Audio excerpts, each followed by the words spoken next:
হজরত ওমর ইবনুল খাত্তাব রাদিয়াল্লাহু আনহুর জীবনী অধ্যায় ১ ভূমিকা ইসলামের ইতিহাসে এমন একজন মহান ব্যক্তিত্ব ছিলেন যার শাসনকালে ন্যায়বিচার এবং সুশাসনের এক স্বর্ণযুগ রচিত হয়েছিল, যার নাম শুনলে তৎকালীন বিশ্বের পরাশক্তি রোমান এবং পার্সিয়ান সাম্রাজ্যের সম্রাটদের মসনদ কেঁপে উঠত। অথচ তিনি ছিলেন মাটির মানুষ, চরম ক্ষমতার অধিকারী হয়েও যার জীবন ছিল সাধারণ মানুষের মতো। তিনি ইসলামের দ্বিতীয় খলিফা আমিরুল মুমিনিন আল ফারুক হজরত উমর ইবনুল খাত্তাব রাদিয়াল্লাহু আনহু।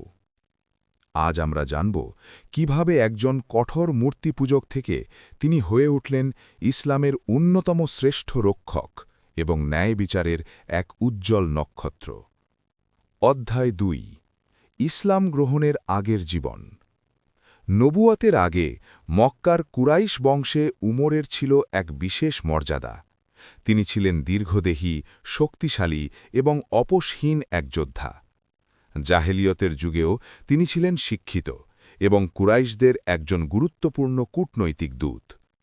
কিন্তু যখন মহানবী হজরত মোহাম্মদ সাল্লাল্লাহু আলাইহি ওয়াসাল্লাম ইসলামের দাওয়াত দেওয়া শুরু করলেন, তখন উমর ছিলেন তার ঘোর বিরোধী।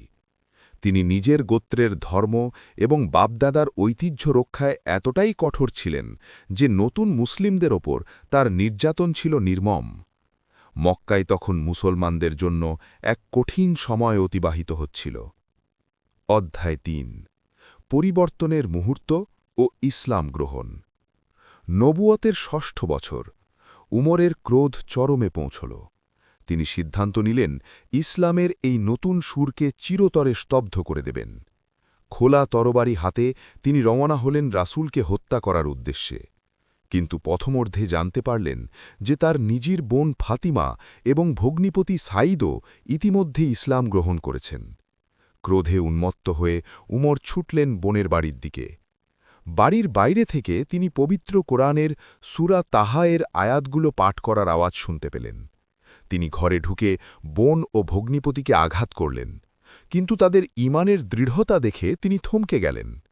বোনের রক্তাক্ত মুখ দেখে তার কঠোর হৃদয় প্রথমবারের মতো কেঁপে উঠল।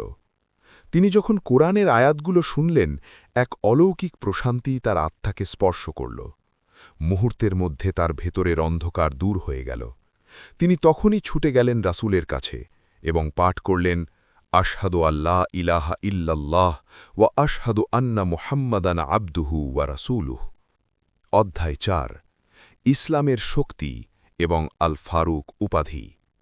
হজরত উমর রাদিয়াল্লাহু আনহুর ইসলাম গ্রহণ ছিল ইসলামের ইতিহাসে এক বিশাল মোড়। এতদিন মুসলমানরা লুকিয়ে ইবাদত করতেন, কিন্তু উমর রাদিয়াল্লাহু আনহু ইসলাম গ্রহণের পর ঘোষণা করলেন যে সত্যের পথে থাকলে লুকানোর কিছু নেই। তার সাহস এবং নেতৃত্বে মুসলমানরা প্রথমবারের মতো প্রকাশ্যে কাবা প্রাঙ্গণে নামাজ আদায় করলেন। তার এই নির্ভীক ভূমিকার জন্য রাসূলুল্লাহ তাকে উপাধি দিলেন আল ফারুক, যার অর্থ সত্য ও মিথ্যার মধ্যে পার্থক্যকারী। বদর, উহুদ, খন্দক সহ প্রতিটি যুদ্ধে তিনি ছিলেন রাসূলের ছায়ার মতো এবং ইসলামের এক মজবুত ঢাল। অধ্যায় ৫ খিলাফত এবং ন্যায় বিচারের স্বর্ণযুগ। হজরত আবু বকরের ইন্তেকালের পর ১৩ হিজরিতে হজরত ওমর রাদিয়াল্লাহু আনহু মুসলিম উম্মার দ্বিতীয় খলিফা নির্বাচিত হন। তার শাসনামলে ইসলামী সাম্রাজ্য পূর্বে পারস্য থেকে পশ্চিমে মিশর পর্যন্ত বিস্তৃত হয়। জেরুজালিম বিজিত হয় রক্তপাতহীনভাবে।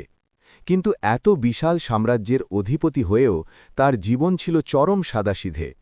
তিনি নিজে কাঁধে করে আটার বস্তা বয়ে নিয়ে গিয়েছিলেন ক্ষুধার্ত মানুষের তাঁবুতে। তিনি বলতেন, ফোরাত নদীর তীরে যদি একটি কুকুরও না খেয়ে মারা যায়, তবে কিয়ামতের দিন ওমরকে সেজন্য জবাবদিহি করতে হবে। তিনি হিজরি সাল প্রবর্তন করেন, রাষ্ট্রীয় কোষাগার প্রতিষ্ঠা করেন এবং পুলিশ বাহিনী ও ডাক বিভাগ চালু করেন। অধ্যায় ৬ শাহাদত এবং বিদায়। ২৩ হিজরি জিলহজ মাস এক বুধবার ফজরের নামাজের সময় যখন তিনি ইমামতি করছিলেন, তখন আবু লুলুয়াহ নামক এক আততায়ী বিষাক্ত খঞ্জর দিয়ে তাকে পেছন থেকে আঘাত করে। মারাত্মক আহত অবস্থায় তিনি ৩ দিন বেঁচে ছিলেন। তার শেষ ইচ্ছা অনুযায়ী তাকে রসুলুল্লাহু সাল্লাল্লাহু আলাইহি ওয়াসাল্লাম এবং হজরত আবু বকর রাদিয়াল্লাহু আনহুল পাশে দাফন করা হয়। তার মৃত্যুতে মুসলিম বিশ্বে এক গভীর শোকের ছায়া নেমে আসে।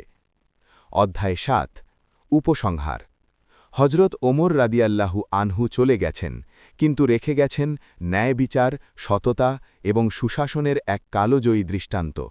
তিনি শিখিয়ে গেছেন যে ক্ষমতা মানে ভোগবিলাস নয়, ক্ষমতা মানে হল আল্লাহর সৃষ্টির প্রতি দায়বদ্ধতা। তার আদর্শ আজও পৃথিবীর সমস্ত শাসকের জন্য এক উজ্জ্বল আলোকবর্তিকা হয়ে আছে।